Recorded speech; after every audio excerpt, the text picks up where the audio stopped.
that big reset, that neuroplasticity in motion. Like that's the consistency. Not like this perfection of that black and white. Black and white is perfection, right? That gray area is like, hey, I'm trusting even if I fuck up. We're going to figure it out. Like showing up for yourself in honesty, in integrity, in that connection of discernment.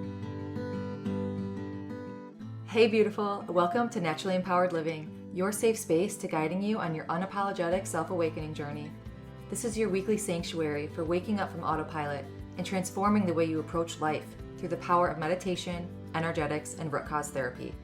It is my mission to help you heal unprocessed emotions and release stuck energies by alchemizing your struggle cycles into opportunities for deep self-love, awareness, trust, and connection, to return to your innate essence of being, stepping back into your energy of alignment. Because here, we honor all parts of ourselves, the messy and the magic, the shadows and the light, embodying all parts that make you, you. So if you are ready to get to the root of cultivating real change, get cozy, grab your journal and maybe favorite crystals, and let's discover our power within together. What is up? Welcome back to another episode of the Naturally Empowered Living podcast. This is your host, guide, and mentor in all things energetics, emotions, and self-awakening, Jenna Smith. And here we are, happy official year of the horse. I have had so many incredible conversations just over the last couple weeks, and just the epiphanies, the synchronicities, the parallels of what so many people are just like collectively going through right now. It's just so divine. I mean, this is not what this episode's about, but hey, welcome. Happy official year of the horse. I am just really excited for this year and what is transpiring, and just to collectively, I shared a reel on my social media the other day, essentially just sharing like this platform, Naturally Empowered Living, this platform of the podcast, my social media, any piece of me, right? Any piece of Naturally Empowered Living is never to force an opinion or any sort of dogmatic pressure on you. It's to help you gain the confidence, the connection to yourself, possibly the self-trust to form your opinions on your own, right? And I feel that in my bones that collectively that there's going to be a really big shift in that capacity this year. So welcome to the show. Today we're going to expand on something I love so deeply. If you've been with me from the beginning of this podcast, actually the Balanced Mom Method podcast, I've always been a lover of those cliche quotes. You know, I'm always, sharing, like I'm just a sucker for them because we so easily scroll past them because, okay, I've heard this 1,000 times. It's simple. It's familiar. I heard that, when I was growing up and whatever, like quality over quantity, like all these things, right? Almost overused, okay? Yet somehow, like when you actually sit with these little cliche quotes, they hold the deepest truths. Like they are a power pack of wisdom. But we just so often overlook them because it's like, oh gosh, I've heard it 1,000 times, right? So today's chat isn't really like a cliche quote, but it's something that it's probably such a buzzword, or you've heard it on such a surface level platform, that we're going to really dive into it. Because what do we do here, right? We dive into the thick. So we're going to talk about self-trust today. We're going to unpack the clichéness of, just believe in yourself, or you've got this. Just ingrain the positive affirmations to confirm the truths, right? That just say the positive affirmation over and over and over again, and it'll become the truth.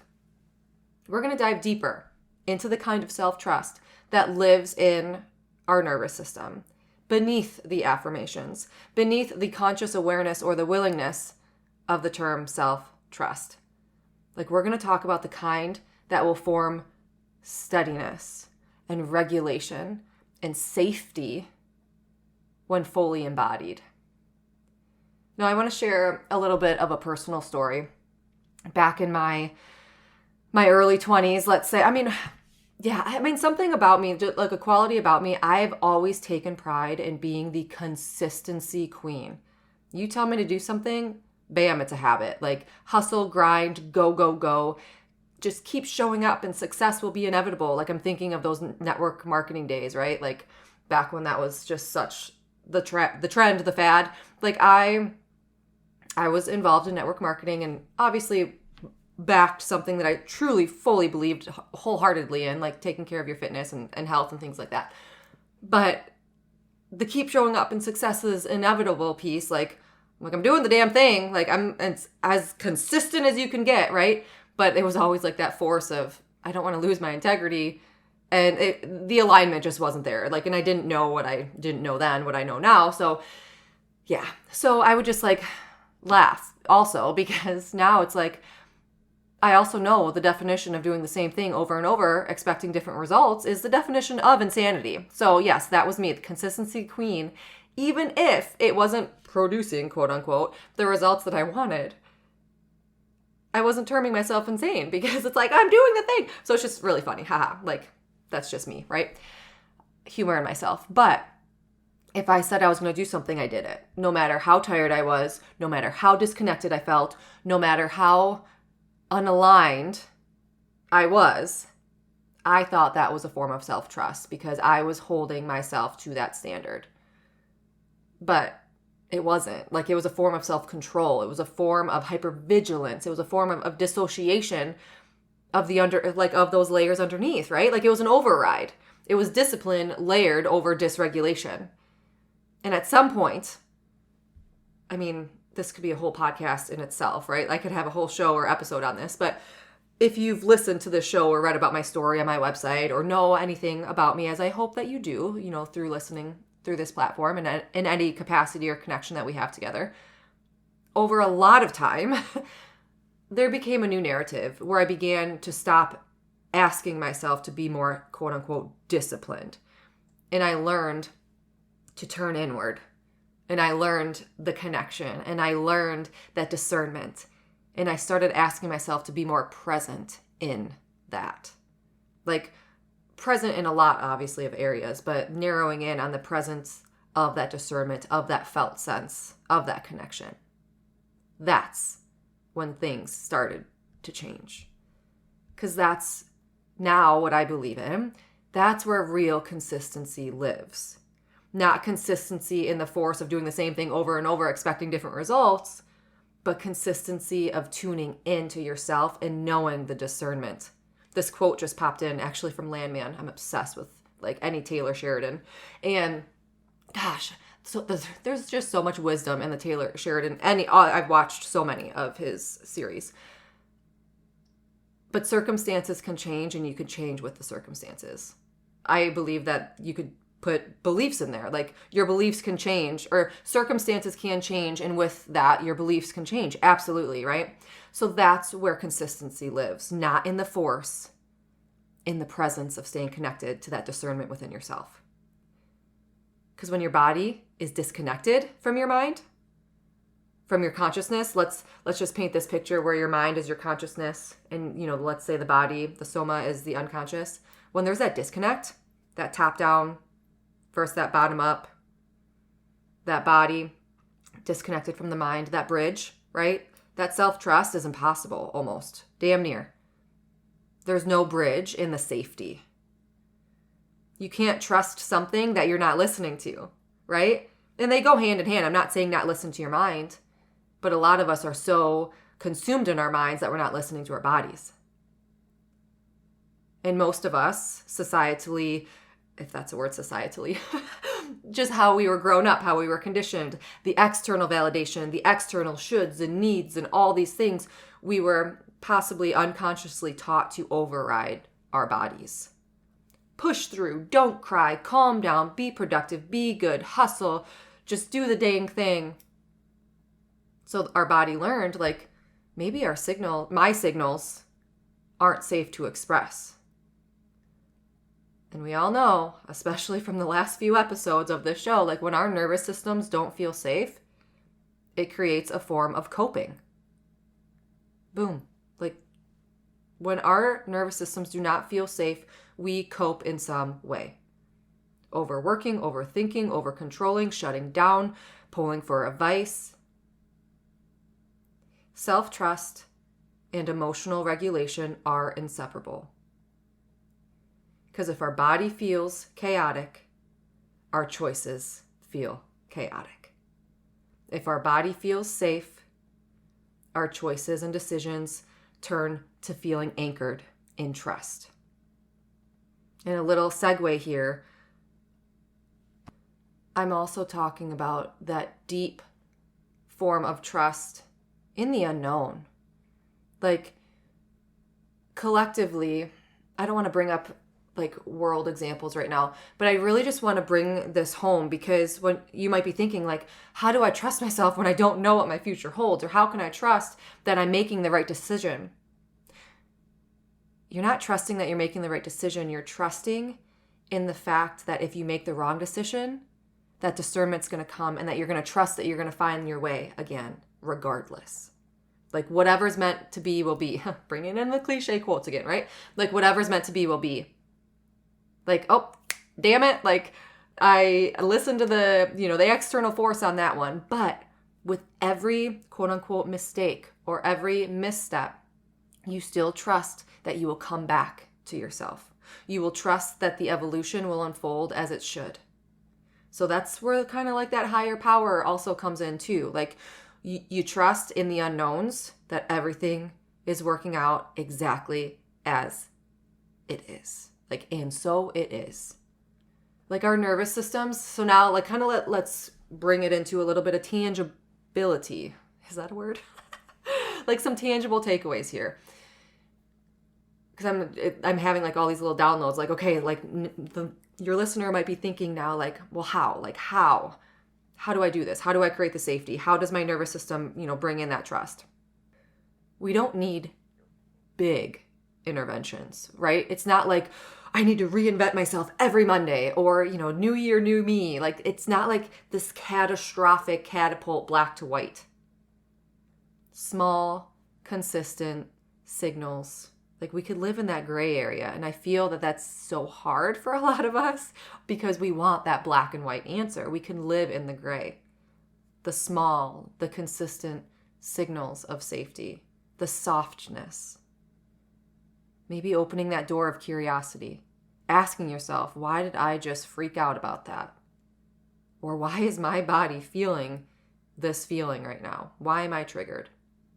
Maybe it's a breath, taking that fiver. Maybe it's a pause and just like, all right, let me just, take a fiver, right? A moment of contact with yourself or someone else, a gentle check-in, like just these little sensory moments to bring that connection back to self.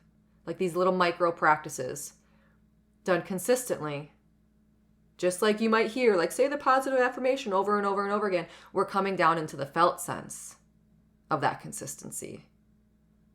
These little micro practices can be done over and over and over again, regulating that big reset, that neuroplasticity in motion. Like that's the consistency. Not like this perfection of that black and white. Black and white is perfection, right? That gray area is like, hey, I'm trusting even if I fuck up, we're going to figure it out. Like showing up for yourself in honesty, in integrity, in that connection of discernment.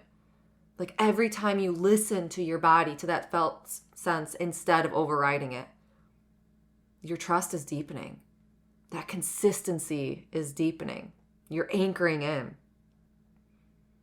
And here's another tangible takeaway, like embodied healing. Again, quotes here, because like what is healing, right? But that embodiment piece, that kind of intertwines with that self-trust too of the unknown. Like the embodiment is bringing in what's out of your control. Like that rewriting, that neuroplasticity, that cycle breaking doesn't happen through just conscious understanding alone. Like we have to intellectually kind of bringing in that, that unknown, that higher power, whatever it is you believe in, intellectually knowing why you react the way that you do, connecting to yourself. Like, so the embodiment comes in when we kind of bridge that safety within ourselves through the unknowns, right? Like that embodied healing happens when our body feels safe enough to let go of what it's been holding, even though we have no idea what's happening. Like you're bridging the seen with the unseen, the conscious with the unconscious. I hope that landed, because sometimes it's really hard to put the embodiment into like verbal words. And that's a me problem. I'm sure that there's a lot of people that can, but it's like a felt sense in me that I have a really hard time speaking that felt sense sometimes. So let's get into something practical. You can pause this episode as we kind of go through. We're going to riff through like 5 different ways to get curious about your level of self-trust and to build that level of self-trust within you.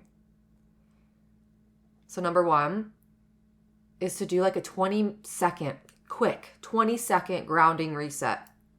Like we could regulate together right now, okay? As a group, collective, whoever's listening, right? Me through you, through the mic. Let's regulate together. You could press your feet gently on the floor. Really noticing that support beneath you. Feeling that pressure from your feet connecting to whatever is beneath you.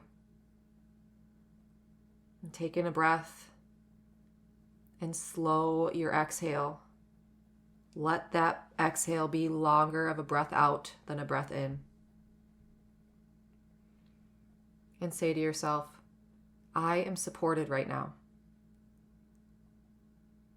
Literally, like do this with me. If you're not doing it right now, do it. And after this episode's over, and notice what shifts within you. Did your shoulders drop? Did you feel kind of that surge of energy just kind of soften a little bit? Like connect to that felt sense of your body. Your body listens to that consistency. Number 2, reflection. Ask yourself, what does self-trust mean to me? Currently, no judgment. Is it discipline? Like, is it that go, go, go, hustle, hustle, do the thing now regardless of how you feel? That's okay, right? That I lived there for years and years and years. Is it intuition? Is it keeping promises to myself and or others? Is it honoring what I need? Like there's no right answer here. Just notice, like, what does self-trust mean to me in this moment? It's kind of where that self-reflection comes in. It's another form of connection to yourself. Number 3 is compassion versus control. Ask yourself, what would change if I approached my body with compassion instead of control? Example, instead of saying like, God damn it, like, why am I like this? Or why do I do this all the time? You can rephrase that to, what is my body trying to protect me from? What do I feel the reason of why I do this is? Like that one just little perspective shift, just that little change in language changes the energy completely. Number 4 is regulation, style awareness. Okay, so we just did, I gave you a specific example of that grounding technique, but maybe that didn't land with you. Maybe you're like, okay, that didn't do anything. It's okay. Like, what grounding tool feels easiest for me? Is it breath? There's a lot of different breath regulation styles.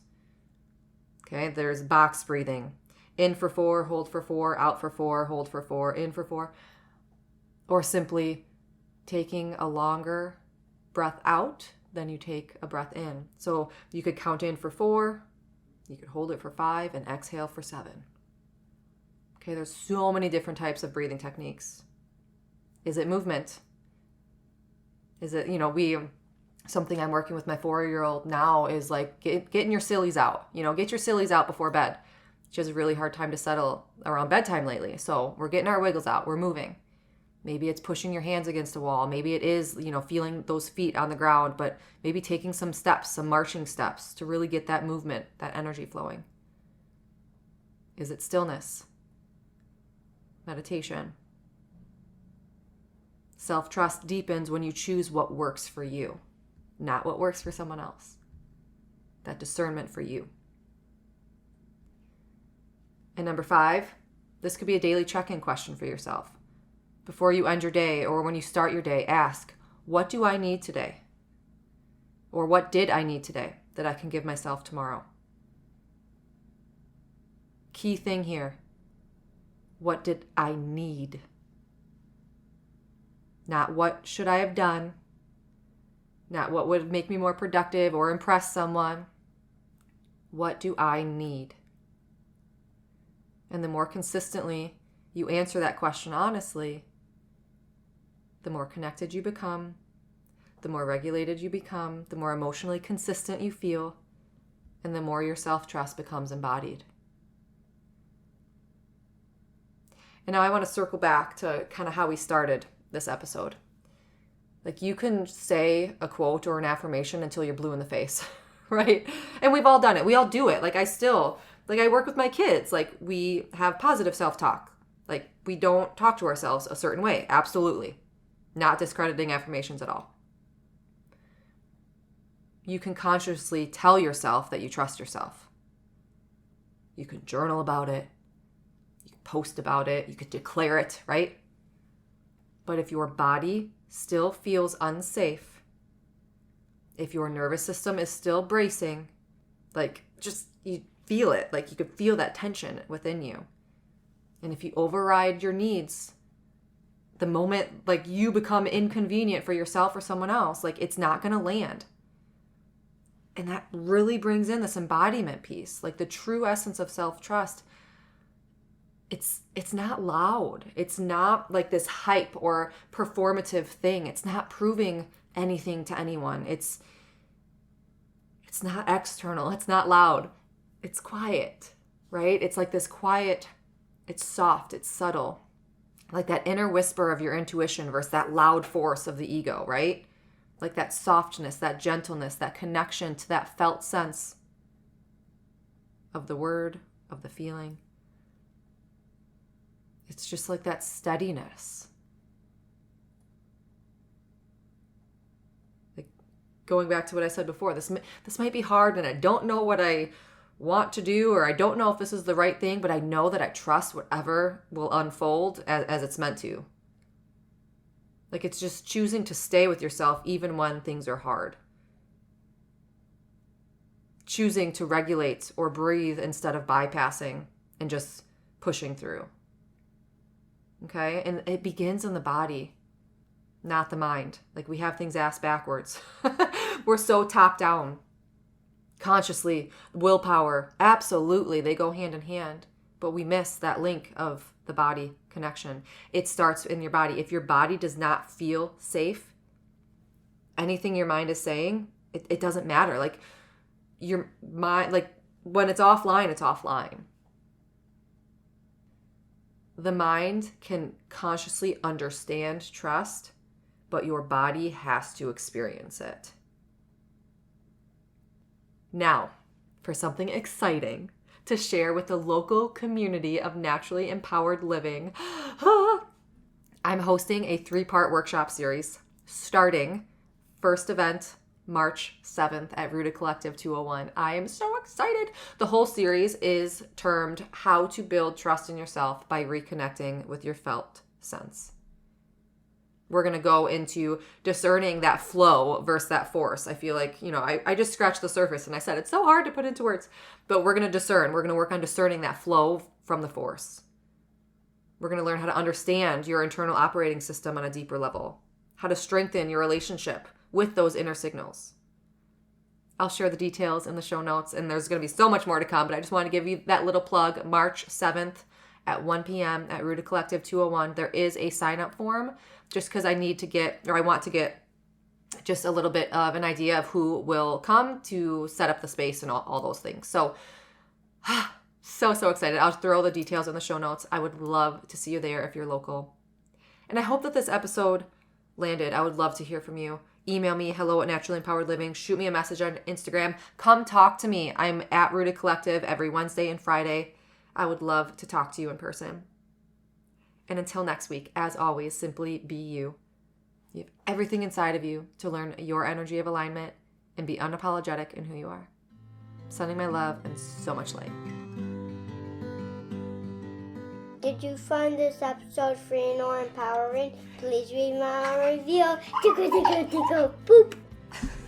Thank you for spending this sacred time with me on Naturally Empowered Living. If this episode brought you closer to stepping into your energy of alignment, I'd love for you to leave a written review and share how this show has supported your journey. Your feedback truly lights me up and helps others find the space of transformation. And sharing it with someone who might need it spreads the ripple of healing even further. Be sure to check the show notes for ways to connect with me and explore personalized healing sessions and mentorships to deepen your self-awakening journey. Thank you. I appreciate all you are and all you do.